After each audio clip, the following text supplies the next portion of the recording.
पूर्व सरकार ने 75,000 से ज़्यादा का कर्ज छोड़ा है। अब उस कर्ज को चुकाने के लिए हमें कर्ज लेना पड़ रहा है। धन्यवाद। क्या सोलन में हो रहा है, क्या चंबा में हो रहा है, नैतिकता की बात वो करें जिस पार्टी की नैतिकता। हर बेटा है गर्व मेरा, हर बेटी अभिमान मेरा, ना चिट्टे से मरने दूंगी, ये संकल्प और काम मेरा।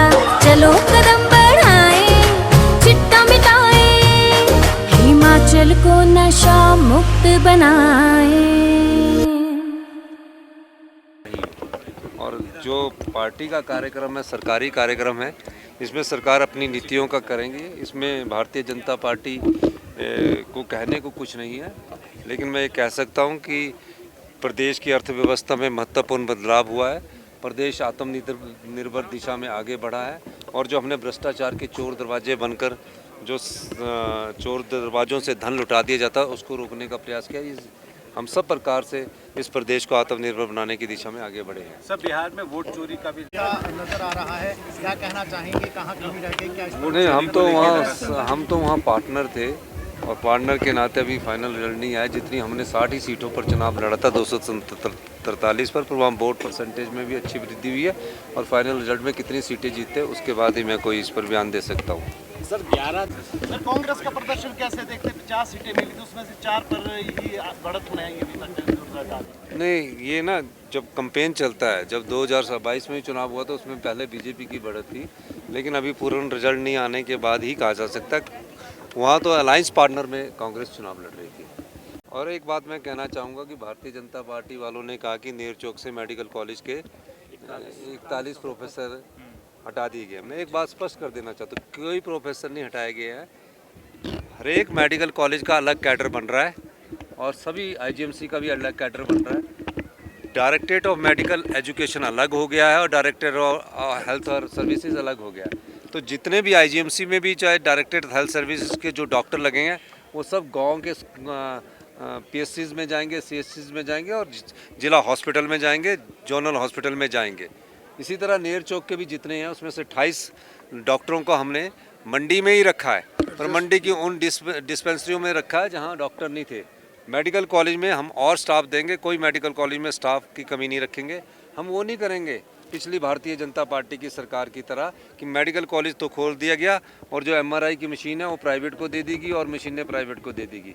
हम आम लोगों की सुविधा के लिए ये सब चीज़ें कर रहे हैं। जब मेडिकल कॉलेज और हेल्थ डिपार्टमेंट के दोनों अलग कैडर हो गए तो इस प्रकार की ट्रांसफर और मेडिकल कॉलेज में भी होगी, यही मैं कहना चाहता हूँ। धन्यवाद। आराम से खड़े हो जाओ, आराम से चुनिए हो रहा। पूरे प्रदेश ही नहीं देश में सराहना होती है, तो जो आपने एक नजीर खींची है उसको अगला क्षितिज क्या देंगे सर आप? देखिए, मुख्यमंत्री बनने के बाद सबसे पहले मैं अगर कहीं गया, वैसे तो परंपरा और रिवाज होता है कि सचिवालय में जाकर अधिकारियों की बैठक ली जाती है। मैंने उस परंपरा और उस व्यवस्था को बदला और मैं बालिका आश्रम गया। 11 दिसंबर 2022 को मैंने बालिका आश्रम जाकर बच्चों से कुछ सीखा, उनका हॉस्टल देखा, उनका खाने का रहन सहन का तरीका देखा और मैंने ये सोचा कि जो प्रदेश की संपदा है उस संपदा पर इन बच्चों का भी अधिकार है। और जब पाया कि इन बच्चों की सिर्फ देखभाल की जाती है और 18 साल के बाद इनको आगे जीवन की दिशा जब तय करने का समय होता है, उस दिशा को कैसे आगे बढ़ना है उस दृष्टिकोण से कोई योजना नहीं थी। हिमाचल प्रदेश हिंदुस्तान का पहला राज्य बना जिसने एक ऐसा कानून बनाया जो मुख्यमंत्री सुखाश्रय कानून के रूप में जाना जाएगा, जिसमें पैदा होने से लेकर 27 साल तक बच्चे का ख्याल हिमाचल प्रदेश की सरकार रखेगी। यानी कि सरकार ही माता है, सरकार ही पिता है और उन्हें चिल्ड्रन ऑफ द स्टेट का दर्जा दिया गया। इस दृष्टिकोण से आज इन बच्चों का जो स्पोर्ट्स का कार्यक्रम था वो पिछले कई सालों से नहीं हो रहा था। मैं वहाँ गया, डीजीपी साहब गए, माननीय मंत्री जी से यहाँ सब बच्चों ने अनुरोध किया, उसका शुभारंभ आज हमने रिज के ऐतिहासिक मैदान में सामाजिक न्याय एवं अधिकारिता विभाग और पुलिस विभाग के माध्यम से किया गया। अब 3 दिन इनका कार्यक्रम चलेगा।